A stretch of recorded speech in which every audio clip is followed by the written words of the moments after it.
sounded like the announcement of a sentence. One of the men standing at the door, almost unperturbed, laid his hands on the lock and opened it. The other kept an eye on who was coming. "It's too early to close," a woman said. "Oops, I see," she said, looking at me. She was a sophisticated woman that fitted more on the coffee shops of the promenade than in that dive. However, she seemed trustworthy. "You are soaked," she exclaimed when her hand touched my shoulder. She kissed Torvald's son in a way his wife would do, although they didn't seem to fit. Perhaps he looked like a dandy dressed with other clothes sitting at a table having a tea. "Do you want to come upstairs? I'll lend you something to change," the woman invited. "No, not now," the old man said. "It's not cold. She's fine." I didn't like it. Maybe it was not cold, but I was cold. And I was not fine. I felt the damp approaching to the bones, and I didn't feel like to predict the weather like the owls. "Okay, how touchy you are today," the woman replied with sarcasm. "Well then, I let you save the world." The woman went behind the bar, took some things, and disappeared through the kitchen's door. "Let's see, what's your plan?" the old man asked, looking at me. "My plan?" I answered, shocked.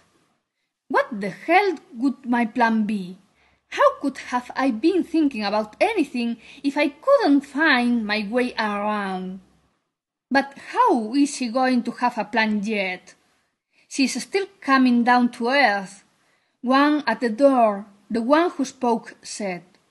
"Yes, that's it," I said in a hurry, holding onto a life belt. "You don't do anything properly," the grandpa grumbled. Torvald's son, whose name was Lorenzo, asked me to relate my run away from the city. I rattled off all that happened and when it happened. By the end of the story, the present's appalling looks, from the impassive at the door to the old-fashioned novel hero, were stuck in me. The grandpa scratched his head with one hand and squeezed the berry desperately with the other. "Bloody bitch!" the impassive at the door exclaimed. "And you thought she had burnt a yellow government flag," Lorenzo told his grandfather, "that she could be an activist." He said activist with sarcasm. The grandfather raised his eyebrow, threatening with reprisals if the joke went on. "So you say you don't know who was the woman?" Lorenzo asked. "Who the hell is going to be? If she came with a word, the woman will be the one they got rid of," the grandpa said, not wanting to. The two at the door sat down again, this time at grandfather's table. "What a big mistake ours! Worse, we brought her here," one of them dropped down, pointing me. They all agreed, not clarifying if he was talking about me or referring to Adina. Whoever it was, I was in the way. I felt guilty, just a few seconds. I didn't look for them.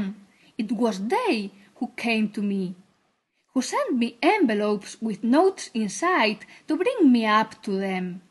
They thought I was going to be useful, and I wasn't. Don't lose our heads by now. I don't think they had followed her. What did you find out from the external? One of the men asked. Nothing, Jose, nothing. I didn't count with this, and apparently neither did they, Lorenzo answered. The bright side is that the government is divided, the other of the two men said. What a thing, the grandfather grumbled. Come on. We all know how the government works.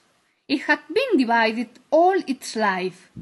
But the division had never affected to the world, the man replied.